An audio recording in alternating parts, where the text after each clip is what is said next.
Hello and welcome once again to Crush Your Mountain Personal Growth. This is an incredible discussion that I'm going to have with a very good friend of mine. Her name is Wendy Tepley. She is beautiful and amazing. And I say that because of the incredible state of mind that she has to accomplish things, to do things, and to not let anything get in her way. She never considered herself to be extraordinary, but whenever she tells someone that she began to a career as an interior decorator, interior designer, and then she gave that up to be a stay-at-home mom, played hockey for a good part of her life, left her country of Canada to come down here to the city of Oaks and remarry, and then at age 48, she became a black belt in karate. And when the people hear that, they are absolutely awestruck. So think about it this way. She is one that has an incredible amount of optimism. She is a businesswoman extraordinaire. We're going to talk a bit about that. And her belief is she only has one shot. She wants to give it her all. So, it's incredible to have that type of individual with us. And she's an example for all individuals, all persons, especially if you're over 30, over 40. Stop thinking that you're going downhill. Stop thinking that you're over the hill. This is Crush Your Mountain. And that's why she's here. Let me bring on and introduce to you Miss Wendy Tepley. Welcome to Crush Your Mountain Personal Growth. Gee, thank you, Henry. Wow.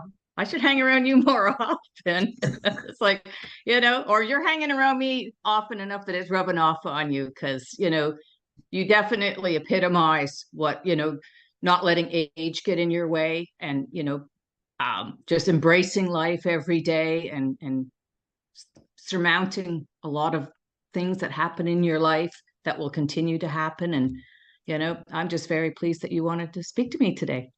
Well, it's amazing. They say that 60 is the new 30, okay? And in some areas, they say 60 is the new 20. Now, the reason why I'm not going to accept that is because when you're 20, you're still an adolescent, and I'm not a kid. So I'll get with the 30. I'll go with the 30, okay? So you and I are still in our younger years. We've got 120 years ahead just to reach the top of the hill before we're even over the hill.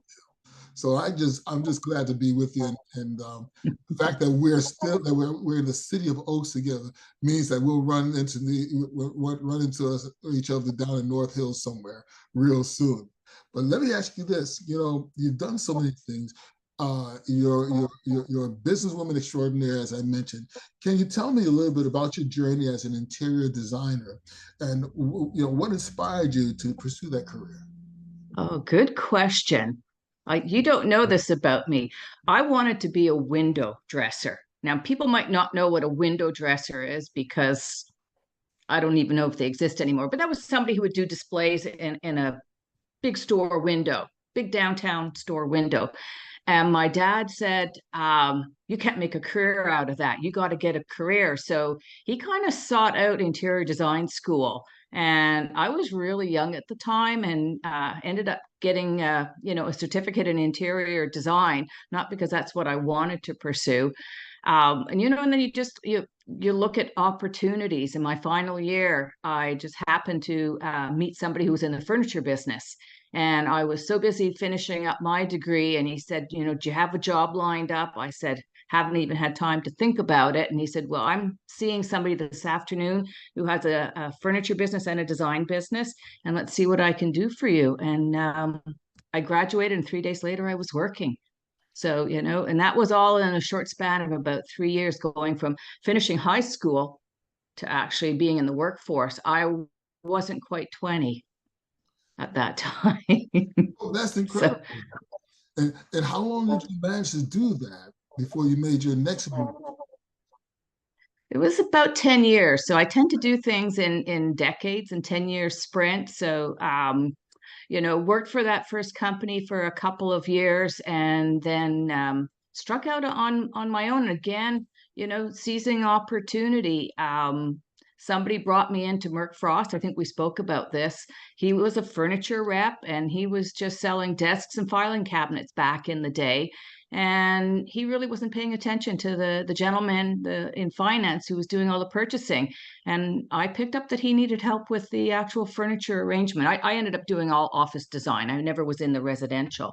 And the next thing you knew, I was in like that with Merck Frost, which was in its heyday back then, and they wouldn't move a desk at Merck Frost without having me, do the plans. And it was an amazing opportunity to learn so much about big business, learn how to conduct yourself in big business, learn all the different people you're going to meet up with because they're not all going to be the same. You're going to have all sorts of personalities to deal with. So I was still in my 22, 23, I guess at that time. So again, another great opportunity to learn so much from so many people. Well, now let's just define things for folks here because not many people realize now when you say Merck Frost, you're talking about Merck, the pharmaceutical company. Yes. Yeah. Yes. So I guess they've dropped the Frost. I don't pay much attention to pharmaceutical companies, and you might hear why a little bit later. But yeah, they were Merck Frost at the time. That's a 400-year-old company. 400-year-old company. So Yeah. tell us about some of your more memorable projects. Oh, memorable projects. I guess, it's a lot of years ago, but they were one of the first companies probably to have card readers so that when the employees came in to the office, they had a little card. Now we're talking, this was back in 1982. We're talking a lot of years ago.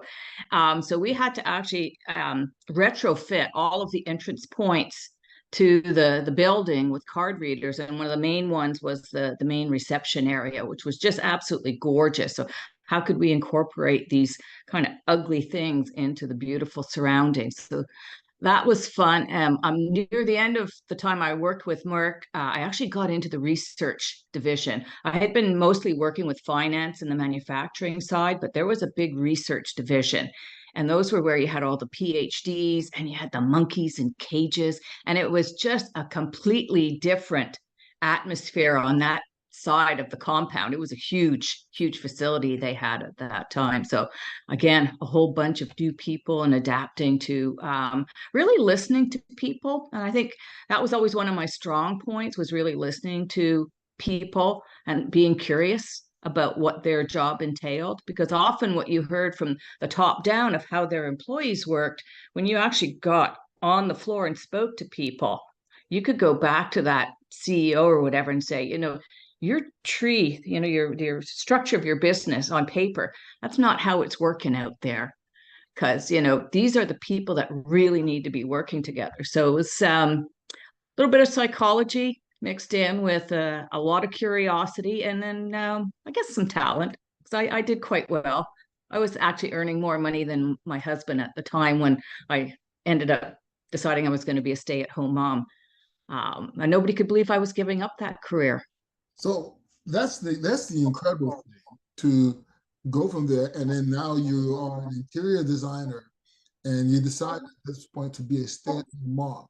Now that speaks to incredible insight on your part, and I think that was a crucial move for the development of your children. Tell us what made you make that decision, and then what benefits have you seen from that? Maybe a good part of the decision was it was the way I was brought up. If I think back, my mom was a stay-at-home mom, but we're talking about, I was born in 1959. So, that was the norm back then for, the women to stay home and look after the kids and the man go out and earn the bacon. I just knew I wanted to be there for my kids, every minute of the day and cook for them and be in their schools with them and take them to whatever activities they were going to do. So it was going to be, all hands on deck, both feet in. I've never been like one foot in, one foot out with anything that I've done. So it was really a decision that this is what I was going to devote myself to. And the benefits, well, we kind of fast forward to when I ended up coming down here.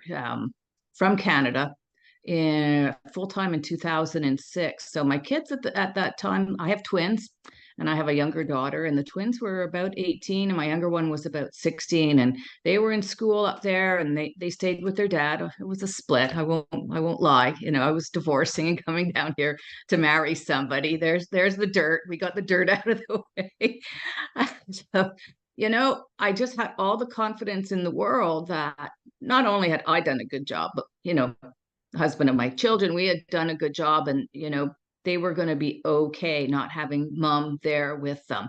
I obviously was back and forth a lot, and they've been down here a lot. It wasn't like I was running off to another planet, but they knew that they had my full support. One time my daughter got in a car accident at 3 a.m. First person she calls is me down here. It was a 900-mile trip. She didn't call her dad, who was like 5 minutes away. She called me. So yeah, the relationship is very, very strong. It's a beautiful relationship. They're great young ladies. I have almost 5 grandkids, 4 and 1 more on the way. They're all married. They're all successful. So I must have done something right in those 18 years. But that was the goal. I'm very proud of that accomplishment. Good indication that you did. Very good indication that you did. So that's just a beautiful thing. But at some point, it seems that you just won't let the roots grow underneath your feet. You have to make some other changes. So you're down here in the States. You were here in Raleigh at that time. Can you tell me a little bit about your movement in terms of the impact that it had in terms of coming here to essentially what is a different culture? Different culture. Yeah, it is. There is a difference between the countries, but that's okay. It's not like one is better than the other. I have dual citizenship now. So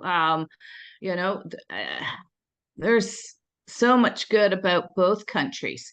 You just have to embrace the good, and the opportunities down here and the lifestyle. And if nobody's ever been to the state or to Raleigh, it's a beautiful area. So I feel very fortunate to be down here. And I think another benefit, it's given my kids like a southern home. So they come down here, especially when it gets cold up in Canada, and they come down here, and they're able to experience the South.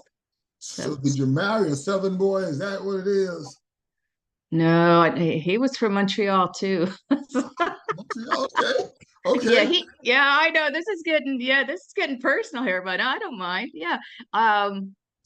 But yeah, so how I got to Raleigh was that's where he was living. Yeah, he left Montreal, actually ended up moving around in Canada a little bit, but had been down here in Raleigh since 1995. So yeah, he was here first.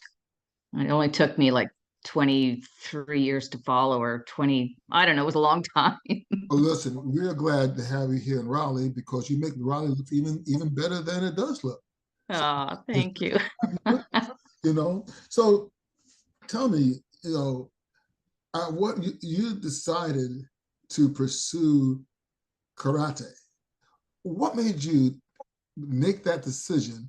And if you don't mind, you tell us that you achieved your black belt at 48. So how long did it take?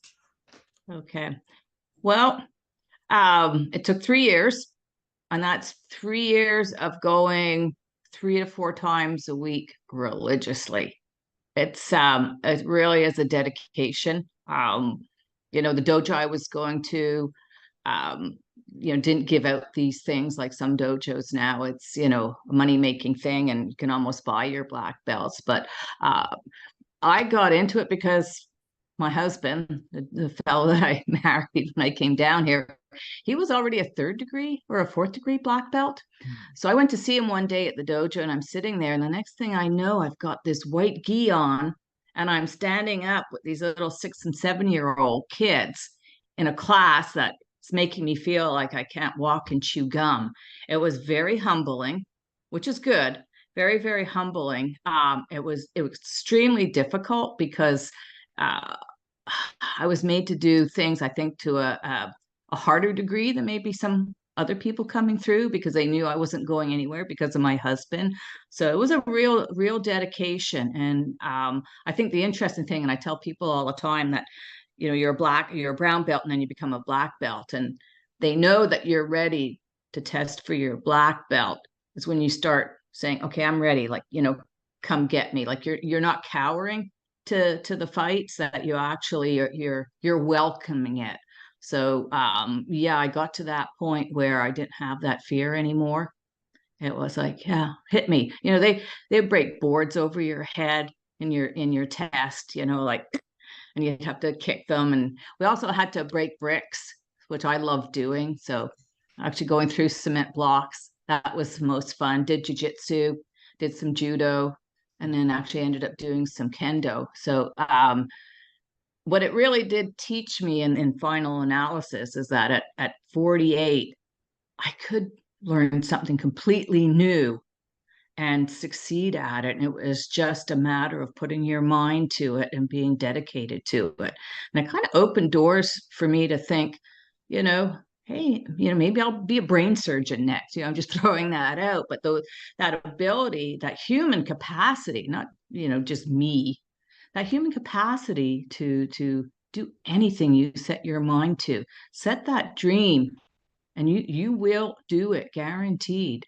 Even if you're 48. I'm 64 now, so I'm not sure what the next thing is going to be, but it's going to be big, and it's going to be fun. So you are the one, like all the Bruce Lee's movie, you got everybody floored, and then you turn to the next guy and go, Yeah. right? Mm-hmm. Come on. Ready to rock and roll. And see, that mentality, okay, is what moved you in so many different ways Yep. to go to the next thing. And for you, the next thing was setting up a digital business. Could you talk a little bit about that? Because even though everything is digital now and everything is so quote unquote high tech, we're moving into AI. It wasn't like that during the time you started. And compared to now, one could argue we were still in the Stone Age. Tell us about your journey there, and tell us a bit about the name of the business, etc.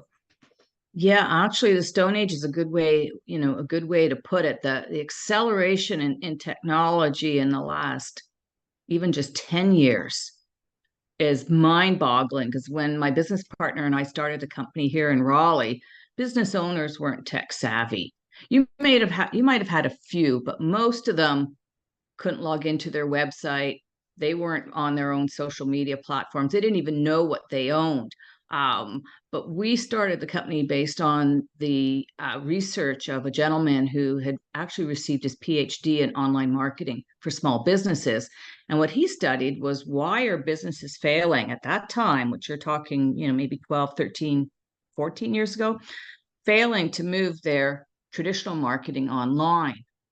So he had done all this research, and we brought it, he's in Atlanta, we brought it back to Raleigh and started a company where we actually started to train business owners about their online presence and showing them how they were showing up online and how they needed to take control of that.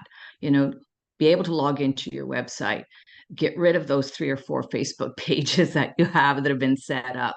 So we would bring them in and we would start to train them as we got their online presence under control. And we would teach them how they were being found online, keyword research. We would teach them what good content was from an SEO perspective, from a readership perspective, and then we would connect them. So we would have a 90-day jumpstart program where these businesses in 90 days would have control of their online presence, have a nice little library of content out there, and be connected to people. And then it just led for them to stay with us. They weren't about to take over the reins again and do it all themselves. So we actually were training. We were a training company in the beginning. It turned into obviously a service company. Business owners soon after that started to become aware that if they wanted to compete, they needed to start taking charge, and they needed to do it quickly. It was accelerating so fast. And I mean months. You didn't have years to do this. You had to jump on really quickly and start bringing your online presence in control. So they were actually putting up their hands and seeking us out. So we were BizWire in the beginning. Um, it started to be a little bit dated, and then we changed it to Business Optimization Specialists, which we did the acronym of BOS, BOS, bought the domain .digital, and then it ended up being BOS Digital. So we were a digital company that we actually sold the company last fall after about 10, 12 years in business. And really, it's all about lead generation now in digital marketing because, there is so much technology that's so easy to use that business owners are able to do so much on their own now that what they're looking to agencies is we need leads. We need people to be able to, purchase from us. So we really, did everything from web development to social media to, SEO, the full range of services. So, and, I didn't know too much about the business. Here we go again. Didn't know much. I had learned some web development when I got down here, and I had the creative from my interior design background, and I knew a little bit about social media, but really added to my repertoire with understanding databases and servers and, right from A to Z of how to take a company and get them found online and get them leads. So um, it was it was intense, but it was very rewarding, and yeah, it was a great career. What was the most rewarding aspect of that? Of the digital marketing. I think seeing our clients' business grow, that was, whatever that would be, for them to actually see that it was possible for them to compete with the big boys online. We could make them look as good as the big boys online, and actually sometimes get found better than the bigger companies. So that was kind of, the how we gamed it. How can we get you found before your competitors or before the big three in your industry? So being able to do that for a small company, a small business, was very rewarding. That makes perfect sense. And, for me as one who's running this business, not just in terms of the show, Crush Your Mountain, but in terms of my own health coaching practice, that is so vital to reach out to individuals to help people, you see, and do what we can to be present, to let individuals know how important it is for them to take charge of their health. So thank you for what you do, Yes. what you have done. So because you said you sold the company, and so, Yes. you know, obviously you're not doing that now, but I know that you've got to be doing something else. Could you tell us where you are now? Yeah, well, doing a little bit of marketing still, when it gets in your blood and you get a name. So I've recently had people reaching out to me and, doing some paid advertising for a few clients. But I really saw this as an opportunity to finally step out from being behind this computer 24/7, which digital ties you can't get away from it. So it was a little too all consuming. So now being untied from that has given me the ability, and what I really want to do is be face to face with people, one on one, helping people with their health, helping people be happy. Happy and health are, you can't really extract the two. So I'm helping people understand what it is to be healthy, how it's your own body knows how to really heal itself. So how can we holistically, without the use of a lot of drugs and intervention, you know get you to a place where you're healthy physically and mentally, because the two are intertwined. So there's a couple of products that I recommend to people that will help support their bodies and support their journey to become healthier, to perform better at their jobs, to elevate their mood, to sleep better, to do a myriad of things, but all in a very holistic way.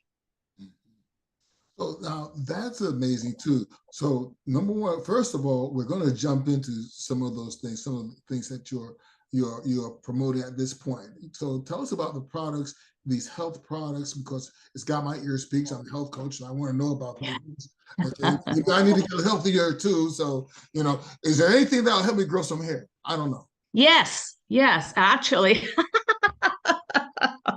Well, no, seriously, the company is LifeWave.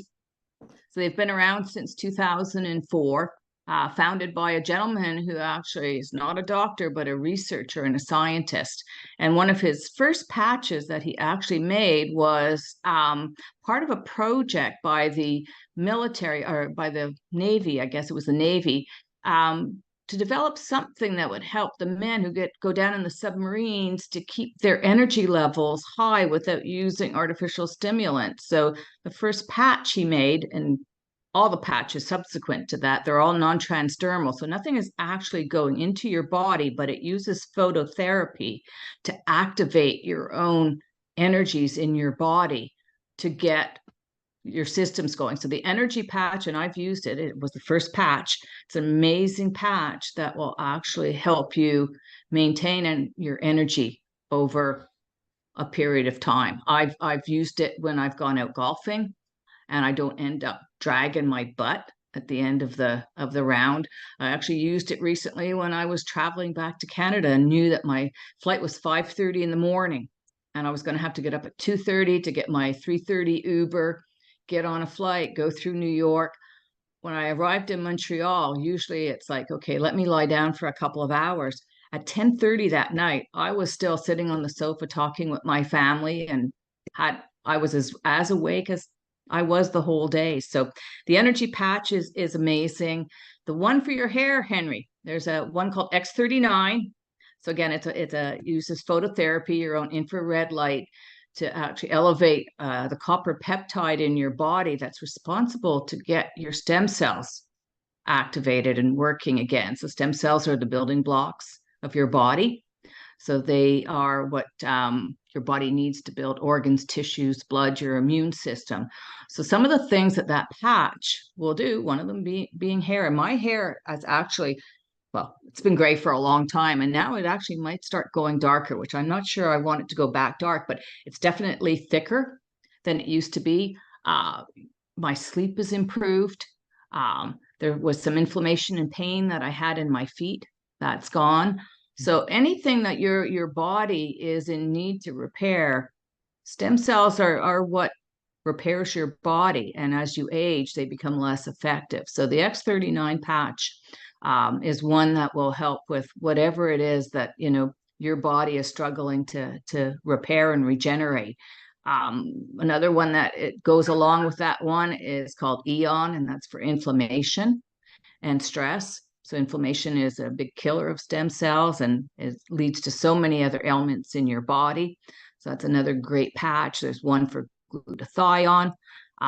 There's a whole series for your skin, but the beauty of them is they're all non-invasive because they don't actually put anything into your body. It's an energy medicine. So it's very holistic. There's not going to be any contraindications for anybody who might currently have other medications or, protocols that they're using. So I love the holistic nature of it. It's safe. It's non-invasive. So yeah, it's we got to get together. I got to put these patches on you. Very easy to use. 12 hours on, 12 hours off. Looks like a little Band-Aid, little round Band-Aid. Well, we will have to get together, absolutely. And we're not that far apart. Okay. We'll see exactly what we can do because it sounds amazing. I'd love to experience it. And yes. And going forward, we'd like to see others to get others to try it out as well. I've got another thing, you're full of such energy. We know that's the patch, but you had that energy before. You had that before. You just have more of it now due to the X39 patches. That's a good thing. But now, how do you stay motivated and maintain a sense of balance between your various pursuits and interests? Okay, you cut out there for just a little bit. I don't know if you saw on your end. Your question again? So how do you stay motivated and balanced amidst all your different interests? Well, that's a good question. So many people don't take time for themselves every day, number one. So there's always time that I take that, to recharge my batteries, to do something for Wendy. So I think it's really important for us to take care of ourselves. to just have that time to balance out everything else that's going on. Also, I always have subscribed to, things never stay the same forever. Things will change. I've always had a big belief in myself that I will land on my feet and I will be okay. And I've always had a strong degree of self-love. And I think, the more I speak to people and speak to them about their past and where they came from and what they're doing, um, they don't love themselves as much as they should. And, we're all beautiful people. I want people to understand how beautiful they are and that, loving yourself is the beginning of being able to really be of service to other people. So, yeah, I think I've just always had that very optimistic outlook because I believe in myself and I love myself. How would you get someone to appreciate the beauty within themselves so that they can start to love themselves? You would, talking to them and figuring out where things have things have changed in their life, try and put perspective on it, try and give them examples from my own life to see that there's always a pathway through.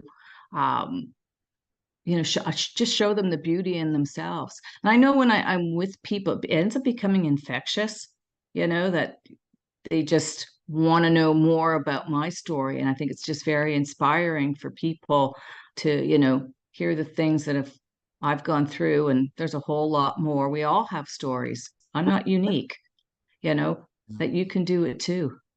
What would you be your most transformational experience that you would share with somebody that would make them that would give them this spark to change?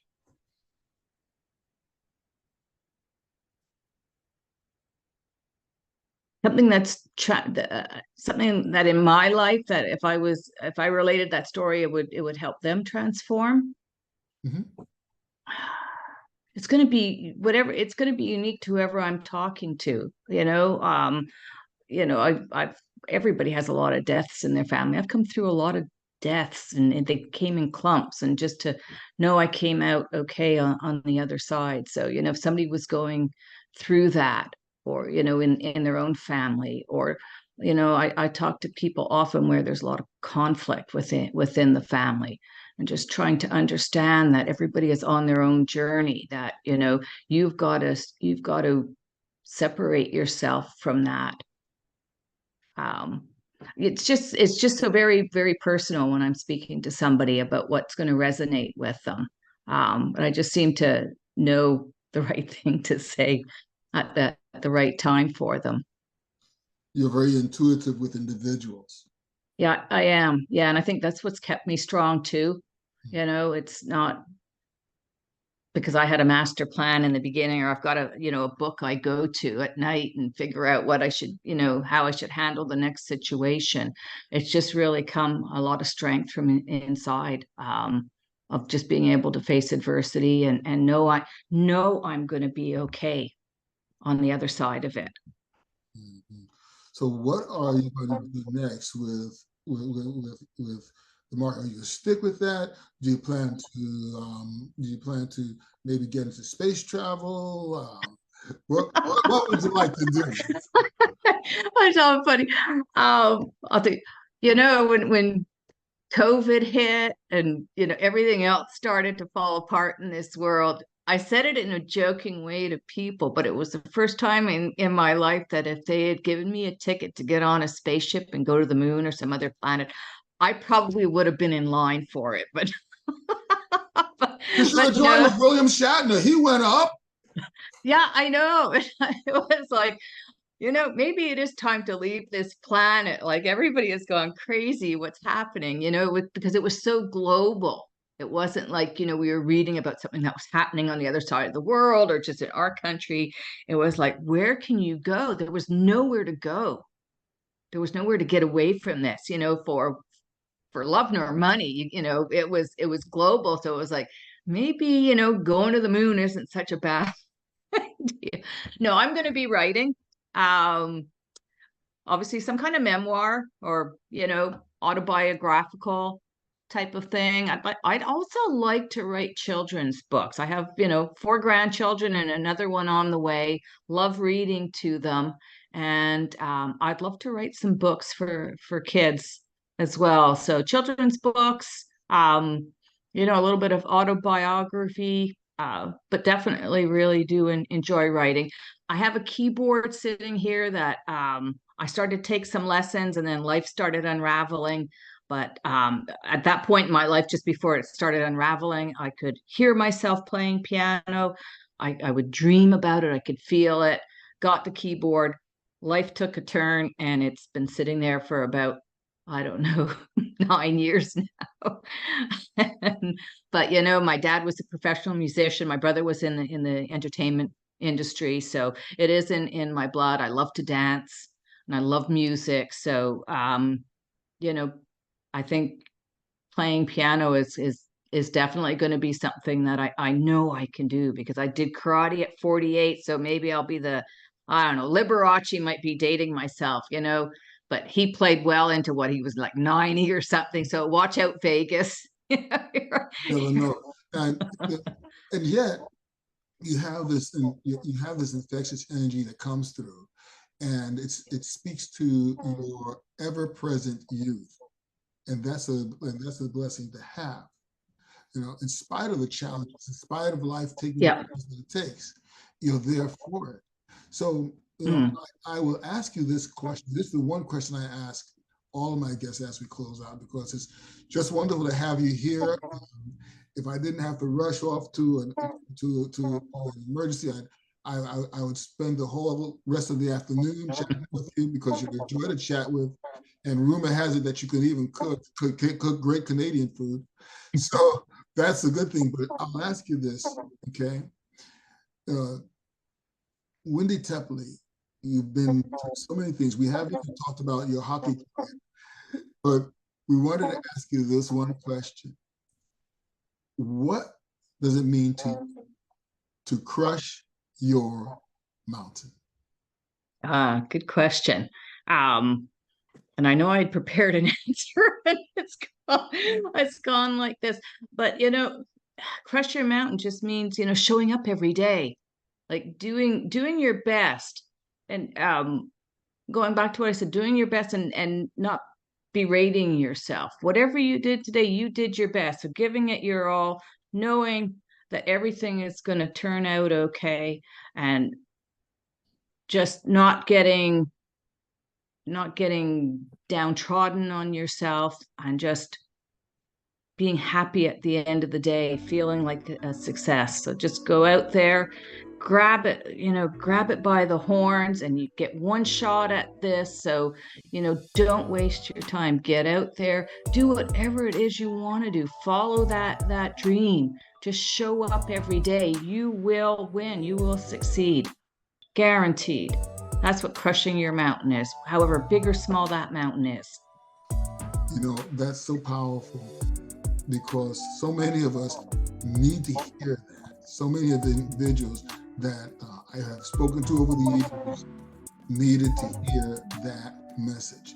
So think about that, friends. The idea of our having to do what we can to chip at it every day. It may not be a huge thing, it may be a small thing, but the idea that it is our thing, it is your thing. So don't give up in what you do. Don't ever allow yourself. I'll say it one more time. Don't ever allow yourself to let things grow under your feet and keep you bogged down. But no matter what you do, don't just climb your mountain, crush through it. And we'll see you next time. Thank you so very much, Wendy. It's wonderful to see you again. Thank you, Coach.